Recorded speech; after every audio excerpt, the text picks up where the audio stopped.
An absolutely devastating loss for the University of Utah football program. We're talking about the abysmal offense, the defense getting gashed early, all of the coaching woes, everything that led to Utah's straight loss. And basically, any shot of them contending for a Big 12 title now evaporates. We're breaking down why it all went wrong against the Horned Frogs on today's Locked On Utes.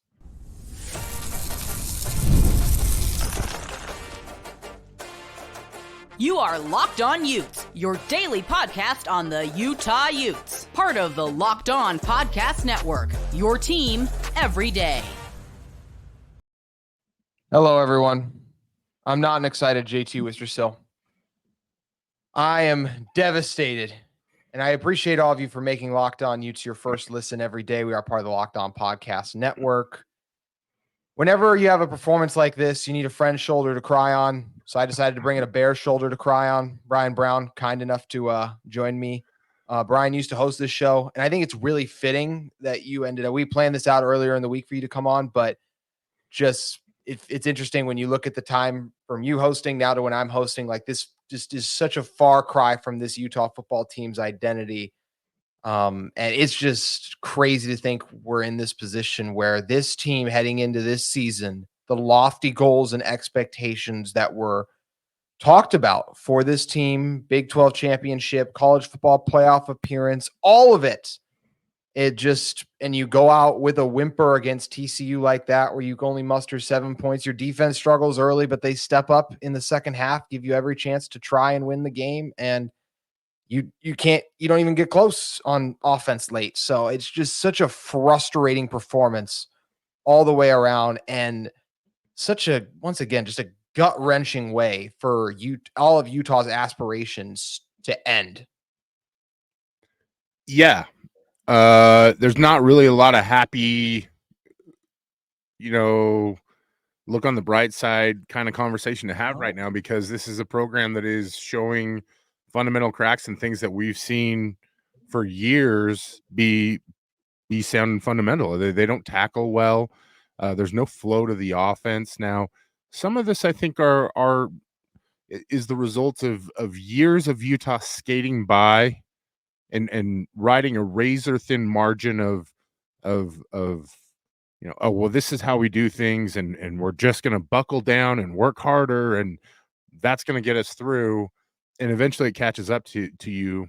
The unfortunate part about it for me is that it's all happening in one season, in one fell swoop, and it's a very frustrating time.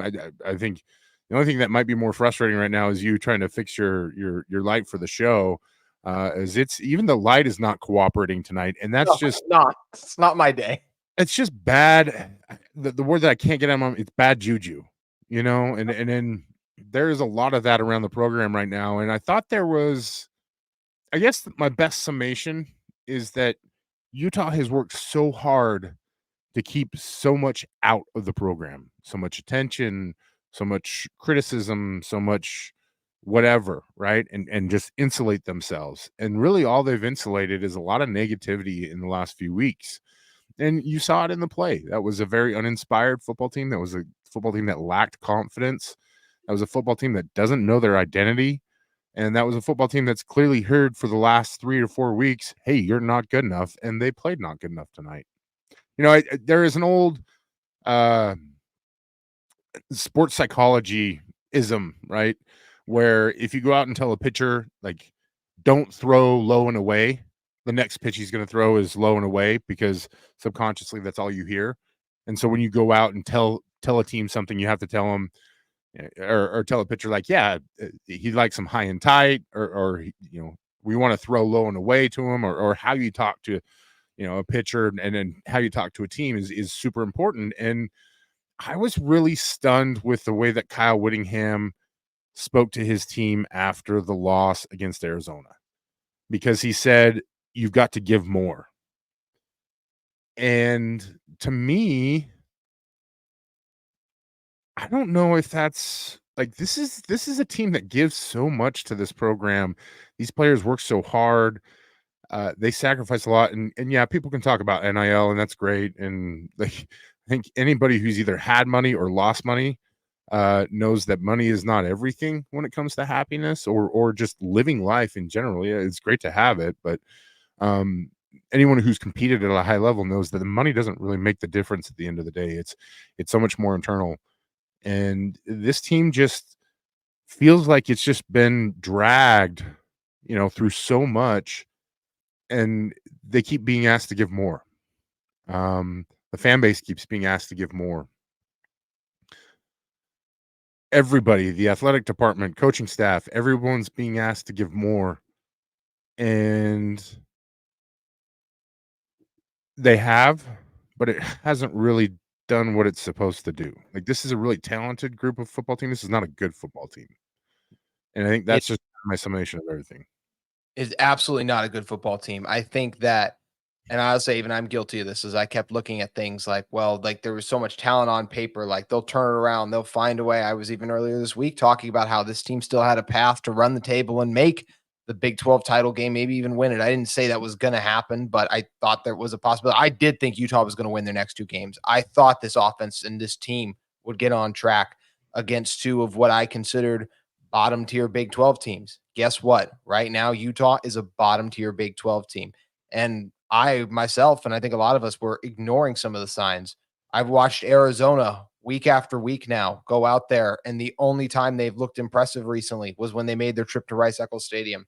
They did not look good today at all against Colorado, and obviously did not play. They were kept it close against BYU early, and then we saw what the Cougars blew them out. And then you look, you're going to get a team like Arizona State loses to Cincinnati today. And it's just one of those things where it's like, wait a minute. And then obviously Oklahoma State almost won in Provo, but like they didn't. So that's the difference between winning teams. You make plays and you don't. And you brought up a very interesting point about this Utah team being asked to continue to give more.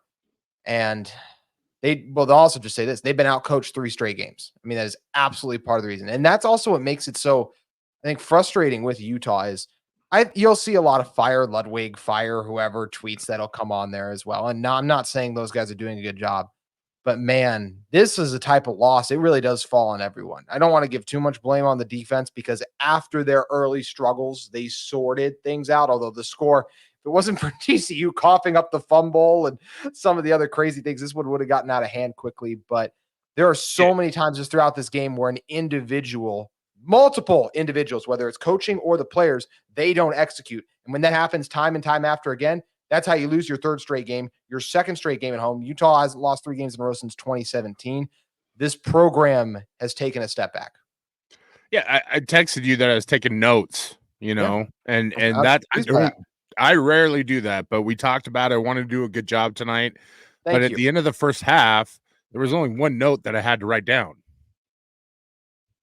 Just no, because none of it was good. No. And I it's a family show, so I didn't really want to write what was going through my head, and that I'm not a good enough artist, to draw the emojis that were Thank you. popping out. But you know, it wasn't a good effort at any point. Special teams gaffes, defensive gaffes. The run fit still looks, I don't want to say disgusting, but disjointed, ugly, not Utah-esque. How many times do you recall a defense giving up a 4th and 2 at the end of the game in Utah history to let another team win? And some of that is just that the defense was on the field for a while, and we can we can give them some leeway with that, but it's none of it looks good. And I guess my problem is that I keep seeing the same thing over and over again, where Utah just comes out and thinks that they're gonna win with the basic stuff. Same thing we've always done. We're gonna rush forward. We're gonna do this. It hasn't been working for 3 weeks. I don't know who else is like, and this is not me being critical, but I think this is some of the hubris, not hubris. Hubris may be a good word. This is some of the downside to longevity on a staff, right? Because there's nobody to come in and say, hey, I see you guys do this all the time. Why do you do this? Because it doesn't work. And everybody's making fun of you for it, or everybody's keying off on it, right? And so that's the hardest balance with coaching. And some of this stuff is going to sound really critical because it's after a loss. But I think really what's happening Fair. is like Utah fans are experiencing what everybody else in college football outside of like Georgia and Alabama really go through, where football is hard. It is a difficult sport. And it's really hard to win games. It's hard to call games, bro. Like you and I have been through this. We go back and forth. Brock Osweiler was wrong like 3 or 4 times. And I was like, man, Brock Osweiler does a really good job in the booth. And I thought of 3 or 4 things I said this week in my game against with Orem Timpview, where I said stuff that sounded really dumb right afterwards. And that is what the sport does. It humbles you. It forces you to be a better version of yourself if you really want to go forward. And the difficult part for me is that I don't see Utah searching in the obvious areas to be better. Does that make sense? It does.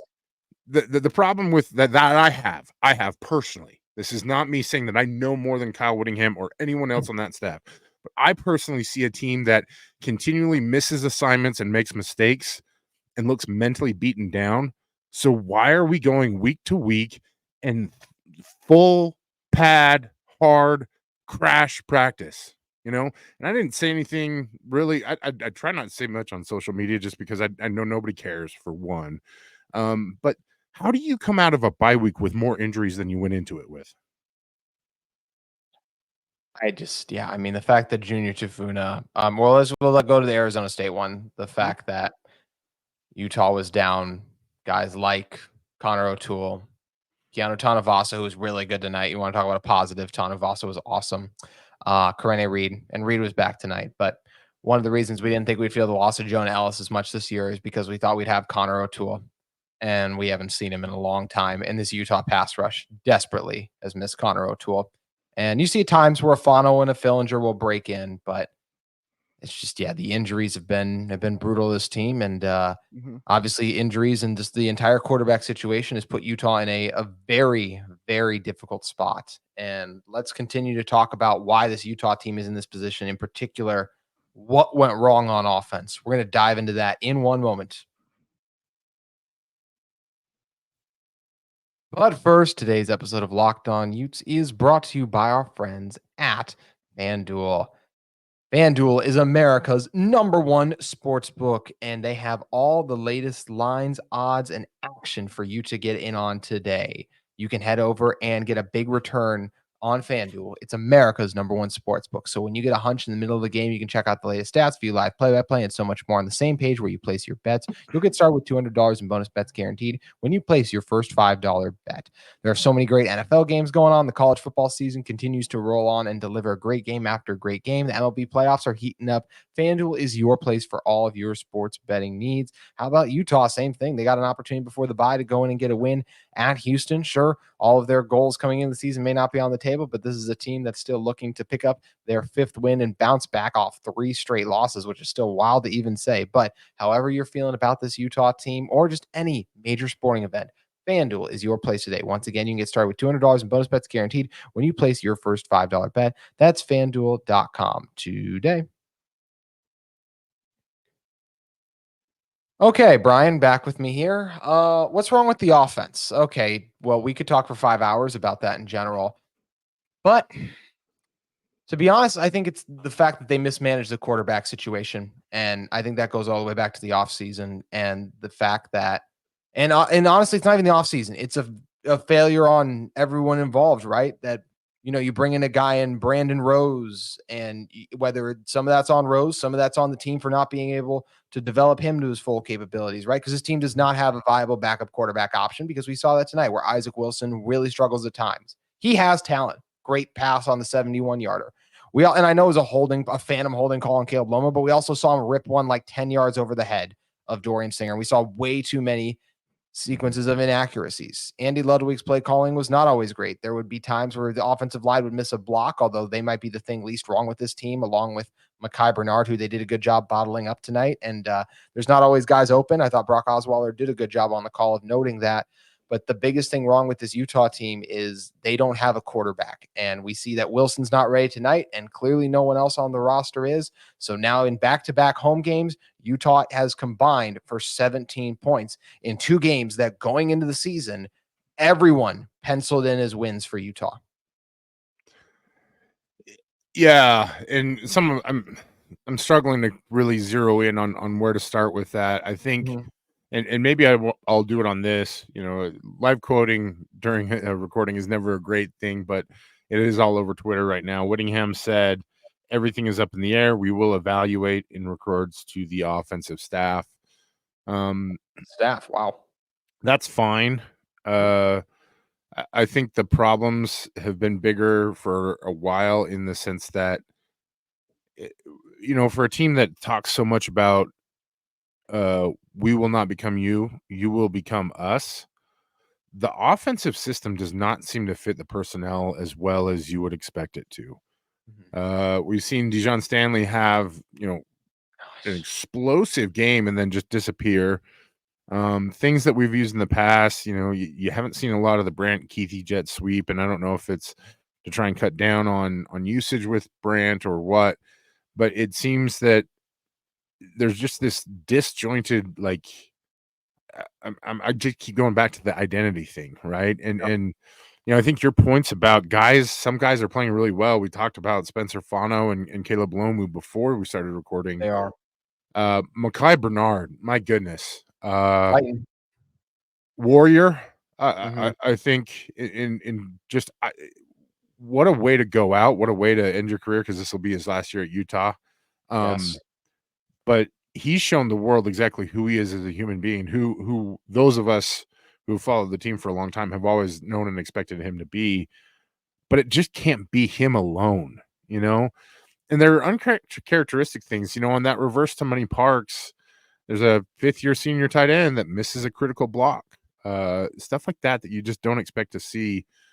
And so I wonder if there was too much hope on guys who came before that came back, Cam Yep. and Brant, to carry this team and carry the system, and if that just didn't mesh well with the guys who were there. Now, Dorian Singer, love that guy. I think he's tenacious, but for whatever reason, he goes moments without ever seeing the ball in the offense. And, I don't know if it's they don't like him in the screen game, but we Yep. don't see a lot of bubble screens or a lot of just those laser. I call it laser because that's an old Ronnie Mack term. Ron McBride for those uninitiated. I hope everybody who's listening knows who Ron McBride is, but you never know. Um, but to your point about the quarterback stuff, Ron McBride said that the point of on the Football Friday show that they brought in Sam Heward with the expectation to redshirt him, and if you were bringing in a guy to redshirt, how did you not have something? And this is the same problem we had last year, right? And it's part of the reason why Bryson Barnes transferred was he felt he was never going to get a very fair shot at the quarterback position. And that brings another thought to my mind that just sometimes coaches, and especially coaches who have had so much success and done so well, zero in on just, I don't want to say things that they know, but they hyper focus on certain details, right? And it seems like Kyle is hyper focused on Cam Rising being his quarterback, and that was going to lead them to, and that was going to be it. And he was just going to will Cam to be healthy and will Cam, and they were just going to will guys to develop. And this is the Utah way. And it feels very uncharacteristic because in the past, I think Utah has done a much better job of, well, what if that doesn't work? How do we fix it? Right. And it doesn't feel like there's been as much attention paid to that.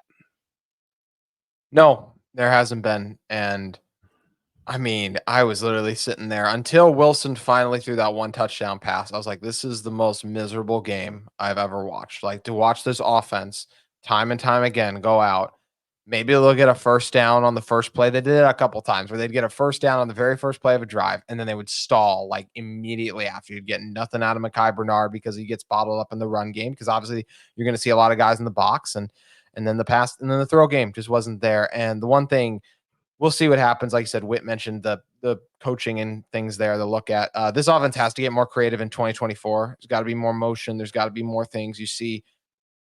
You can't be like, oh, this used to work, so it's going to work again. You have to adapt to the modern game. And like you said, you got to put your players in a position that maximizes their skill sets the best. And Yeah, some of that is also on. Look, Wilson obviously has to make throws. There were several opportunities where there's a guy there and it's just, oh, it's Wilson misses it. But there's also a time where it's like, oh, that play doesn't really have much of a chance. Or even when the play does have a chance, like we mentioned a couple times, where the blocking isn't there or just no one was able to get open. And it's just so many frustrating things come together to lead to just such a disappointing outing for this Utah offense. You got something to add, Brian? Yeah, I do, because I think this is relevant, and this is where it gets really hard to do breakdowns and analysis. Not hard, but like, because I'm going to tell you what I see. Yeah. But Utah finally ran some zone read where the quarterback actually pulled and ran the ball. Now, whether that's Yeah. by design, if there was a read, Mhm. or if it was just we're going to run the quarterback for once, finally saw that a couple times and it had some success. And it's just little things Mhm. like that. You talked about the motion. That's really what prompted the thought in my head. Utah used to be great with motion. They used to run Mhm. orbit motion. It used to be a prevalent part of the offense, and that stuff just drops off. It still is.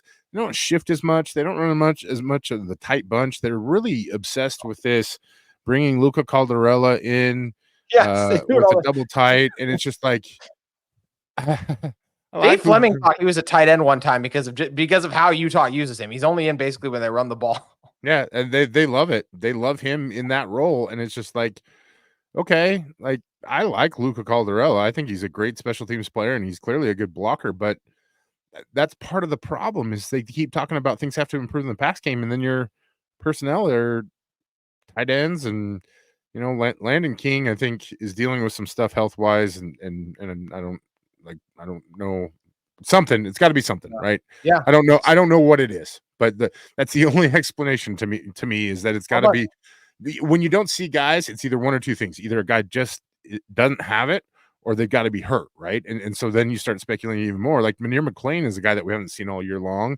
Thought he was going to be productive. I don't, Damian same, Alford averaged 19 yards per catch at Syracuse last year at over 600 yards receiving, and his name seems like a distant memory. It's the same way you referenced Game 1 DeJohn Stanley. yeah, yeah. Well, I mean, they tried to put Dadrian Zipper in tonight, Yeah. and good for him. Like we're talking about, Falcon Kalmatule finally took some Mhm. reps at right guard, which that's a surprise because I didn't even know. Well, I kind of knew that he'd been playing some right guard just because I obsessively watch all the practice highlights when they release them, and sometimes you see somebody that, hey, wait a second, that guy's like 6'8" on the inside. That doesn't make sense. Uh-huh. Oh, you know, um, so yeah, it's just it is again, I think this was a team that wanted to throw the ball, and then all the stuff with Cam happens, and now you get derailed from that, and then your run game is lacking creativity too, and I don't think that's Yes. necessarily on Jim Harding. Agree. Um, I just think it's and the interesting part about it is when they go under center and run the inside zone, it sets up the play action so well. That's the basically the play that Isaac scored the touchdown on. And so if you're going to do that, then you got to commit to it, and you got to be either just absolutely the best at it all the time, or you've got to find some ways to put some wrinkles into it. And we just haven't seen a lot of that. And so I don't know, man. I think this whole conversation is very indicative of the fact that if you can't pinpoint one single thing that's wrong with the offense because there's so many things wrong, that's a big issue. Like what does Utah really do well right now besides get the ball to Mekhi Bernard? I mean, that really is it. And I even think about so Utah had the long touchdown pass to Money Parks, which was a great throw by Wilson, great route by Money Parks. That was awesome. Great moment, great part. The best thing this Utah team still does as an offense is run the ball. The next 9 plays, they threw the ball. That's where it's Mhm. like, wait, what? Just because no, it's a one-score game. Like you don't need to abandon. Why are we abandoning the run? What are we doing? Especially man, did they get lucky sometimes? I get Andy Ludwig took a massive gamble when Utah was in their own end zone late in that game, and he had Wilson drop back, and there was pressure by Wilson that easily could have been a sack in that key spot. And Brian, we talked about this pre-show too, but you noticed something on the TCU staff that reminded you something of the past, that because we said TCU outcoached Utah, and one of their coordinators has a history of shutting down Utah. Yeah, and maybe this is rubbing salt in the wound, and I'm sorry, Utah fans. I really am trying to find answers as much as anything, Mhm. and some guys just have other guys dead to rights, right? Uh-huh. And Andy Avalos, the defensive coordinator for TCU, was also the defensive coordinator for Oregon back in 2019, 2020. 2019 is the year that Oregon beat Utah 37-15, but it wasn't even close. It was 20-0 at halftime. Utah scrapped their way back into it, but it just was never that close. That was the year of Tyler Huntley, Zach Moss, and then Justin Herbert, CJ Verdell for Oregon, and they just came out and just just mollywopped Utah from the beginning. So I mean, that's sometimes plays into it. We could speculate all night about Andy Ludwig, and he is such a smart football mind. And I think sometimes the problem with football minds that are smart is that they hyper focus on these little tiny things or these little advantages that they see, and it takes them away from seeing the big picture. And that's something I learned as an analyst, was trying to explain, because I can talk about 3 techniques and zone schemes and combo blocks up to the backer, and like wide zone with a split backside and counter GT and all these terminology where people are just like and it doesn't matter because I'm not telling you what's going on, right? And I always had a hard time with Utah fans because they're like, well, tell me what's happening. It's like I can't, because I'm using 20 years of football experience to see it, and I can't just put my brain in your brain and call it good. I wish, maybe someday we'll have uploads like that. I don't know. But I think to that end, like sometimes it's hard for smart football people to see the simplest things. And it seems like that's really what Utah has struggled with. We've talked about tempo for how many years now, man? Like Dave Fleming started beating that drum for me tonight, and then good for Dave, I guess. It's you mentioned it. It's always a little bit of a dangerous game as a play-by-play person going into more commentary stuff. But there were multiple points throughout the game where you thought that some tempo would really pick things up. And so, I think when Kyle talks about that, that's what I think of first and foremost is we got to look at things that we are either not doing or can be doing better and figure out what our identity is from that, and then build from there. And if it means, opening up but the problem is this is the wrong time to be opening up the quarterback, race or everything like that. Like Isaac's starter, got to be the starter, got to roll with him. So let's figure out the things that he does well, things that he likes, everything like that. And let's just build from there and go. The pressure is off in terms of winning the conference. You got to try and get bowl eligible at this point. Bowl eligible is the goal. You need 2 more wins to do it. And we saw some of the defenses. Defense is still pretty good overall, but they had some rough spots early, and the tackling thing continues to be a major issue. But yeah, like you said, for what now? It's you continue to see what you got in Isaac Wilson, you continue to see what you got in a lot of the younger players, and you try to get bowl eligible, because the goal of college football playoff, the goal of a Big 12 title, we just watch it disappear. And that's incredibly tough to say based on the expectations of what we talked about this offseason, but it's absolutely the case. And yeah, here we sit. Utah's 3rd loss in a row, 2 losses at home to unranked teams, something I never thought I would say about the 2024 Utah football team that I thought was going to make a historic run. But here we stand. Brian, your final thoughts as we bring this one to a close. Well, don't beat yourself up over that, because nobody's gotten the Big No, 12, right? Like, I mean, BYU being 7-0 and I'm not beating myself up, but it's more so just Yeah. I was such a believer, and I'm a fan of this team. So I think, like all of you listening, I'm hurt. Where do you think, so if you're evaluating it, where do you think you missed when you look back on it? Because I don't think anybody really saw this happening. No, I don't think anyone saw it. Yeah, I don't think no one saw it going this wrong. I don't know. It's almost like in some ways, just some of the things with the defense, it feels like, even though they ended up playing decently, but it does feel like a healthy Cam Rising would have fixed a lot of Utah's problems still. So that's where it's hard to be like, oh, you know what, we got it totally wrong. But it's just that feeling. I said the reason for just so much disappointment, just hurt, is because it's just like, wow, this is where this team is. They're a 4-3 football team. I just can't believe that still. I think you nailed it. That's where a lot of the hurt and the disjointedness is coming from, is that this is not a Utah team that's performing to how we've seen this program do it for decades, right? It's been, and I mean, we can go through its stats and everything like that. I don't know that the defense has been that bad in terms of allowing points, but they only allowed 13 tonight and you lose. But at the same time, mentioned that TCU turns it over on the very first drive, second drive, get the field goal blocked. So that was basically 10 points that you got away with. And then, Sonny Dykes did some questionable stuff. I did not understand putting House Haney in there. And I really loved House Haney as a prospect, but I didn't understand putting him in, when you're driving and inside the red zone, putting him in on 2nd and goal to try and run it in, disrupting the rhythm of your offense. Like, those were the gifts that usually Utah is so good on capitalizing on. I think the really sad part for me is, like, I took 3 pages worth of notes and really none of them mattered because it was just that bad. Yeah.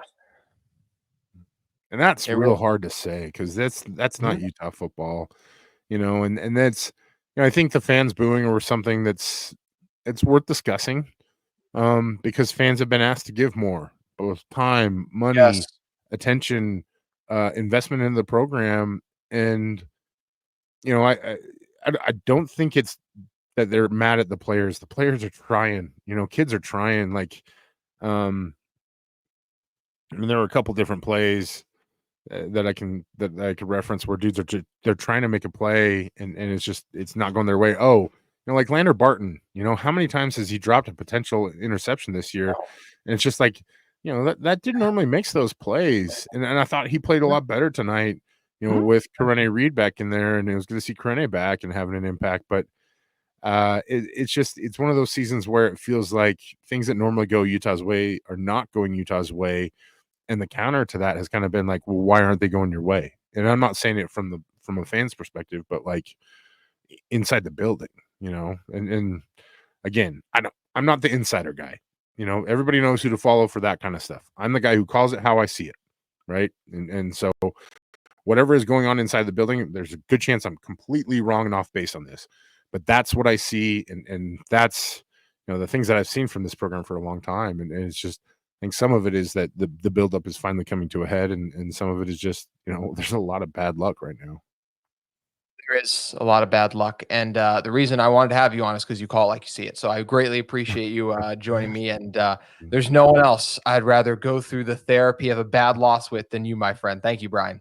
Yeah, I'm sorry, Utah fans. I really am. Like, I've followed this program my entire life, and I'm on a different trajectory in life now, so I don't do the media thing as much anymore. But I still believe that people deserve, to enjoy the sport. I love football. I always have, and I always will. It's such a critical part of my life. I say this all the time, but football is family. It's part of the reason why you and I are so close as a sport. And so I get it.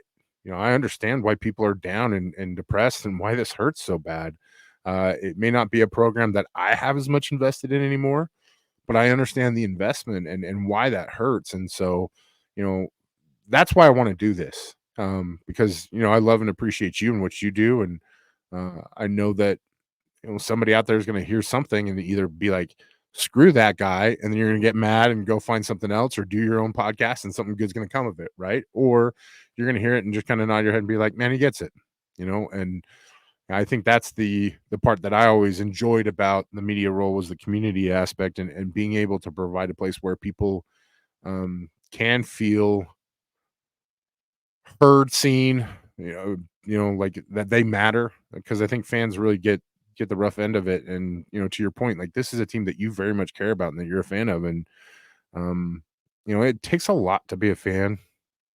You're investing the two most important parts of your emotional health and your attention into something. And so I'm rambling a little bit here, but I say that because I understand it, and I appreciate it, and I really respect that people want to do that. And more than that, I appreciate that you let me come in and talk. So anytime there's a loss and nobody else wants to do it, I'll step up and do it, because this stuff matters. Matters to people, it matters to our community, matters to the university, and I know it's just sports, but sometimes we need just sports. And on days like this where it's just not any fun, whatever we can do to get through it and get to the next thing, I think is a good thing. I agree.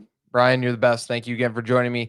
That's going to do it for today's edition of Locked On Utes. But guess what? We are just getting started breaking down this loss. We'll be back all week long talking about what happened, what went wrong, where can Utah go from here, what's fixable, what's not. There is tons of discussion still to be had. And, we'll be shouting out the pancake platoon along the way. That's going to do it for today's show. We hope you'll join us tomorrow. And I hope your Sunday is better than your Saturday night.